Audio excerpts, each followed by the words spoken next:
ഇവിടെ ഒരു കൊട്ടിയിട്ടുണ്ട് കേട്ടോ. വഴിയായിരുന്നു ഒരു കൊട്ടി വഴി ഉണ്ടായ സ്ഥലം ആ വഴി ആൾക്കാർ പോകുന്ന വഴി ഉണ്ടായത്. അപ്പോൾ ഒരു ഇങ്ങനെ ടൂറിസ്റ്റുകൾ 10-40 ആളുടെ മിസ്സിങ് ആയത്. അങ്ങനെ പെട്ടെന്ന് ഉൾപൊട്ടി വന്നാണ് ആൾക്കാർക്ക്. അസിബേ വെള്ളോ വേണ്ട പോന്നപ്പോ എത്ര കിലോമീറ്റർ ട്രക്കിംഗ് അതിന് മൂന്നാ എത്തി കണ്ടോ ജംഷി കുറെ നമ്മളെ എന്താ പറയുക കുറെ ഞങ്ങൾ തുടച്ചിട്ട് ശ്വാസം കൂടാണ്ട് എടുത്തേക്കുമ്പോ അന്തിണ്ടായിരുന്നു അന്നിട്ട് എടുത്തേക്ക് എത്തിയതാ.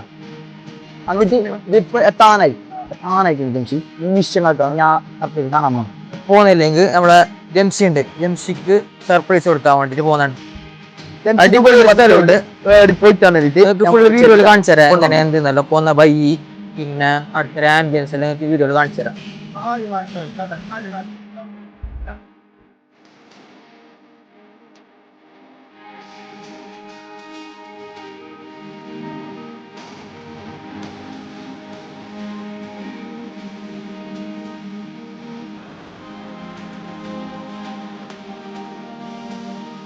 കാട്ടിൻ്റെ ഉള്ള കൂടി പോകുന്നുണ്ട്, ബൈ മാറിനാ ഇല്ലെന്ന് അറിയാലോ.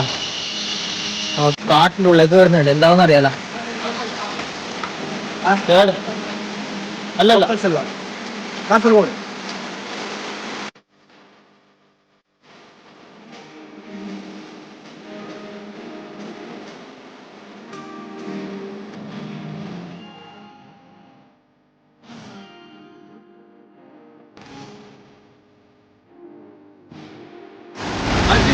കാര്യമായ ട്രക്കിംഗ് ആക്കിയ മുതലായില്ല ചെറുങ്ങനെയില്ല ഉക്കെല്ലാം കൂടിയതുകൊണ്ട് നല്ല മഴയെല്ലാം ഉണ്ടെന്നുണ്ട് ആൾക്കാരൊന്നും കയറ്റി വിടുന്നില്ല, കുടിക്കാനൊന്നും സമ്മതിക്കുന്നില്ല. നമ്മൾ പിന്നെ ഇങ്ങനെ എത്തിയിട്ട് കാര്യമായ സ്പോട്ട് എല്ലാവർക്കും തരാണ്. എങ്ങനെയുണ്ട്? അടിപൊളിയാ. ട്രക്കിംഗ് ആക്കിയത് മുതലായി. ഒരു 4-5 കിലോമീറ്റർ വന്നിട്ടാണ് ഇവിടേക്ക് എത്തിയത്. വന്നതിന് മുതലായി കാര്യമായ പ്ലേസ്. എന്ത് പറയാൻ സ്റ്റേഷനിൽ വരുന്നത് കാജൂർ എർമെ ഫാൾസ്. കാജൂർ എന്ന് പറയുന്ന സ്ഥലത്ത് എർമെ ഫാൾസ് എല്ലാവരും വിസിറ്റ് ചെയ്യാം, മസ്റ്റ് വിസിറ്റ് ചെയ്യുന്ന സ്ഥലം.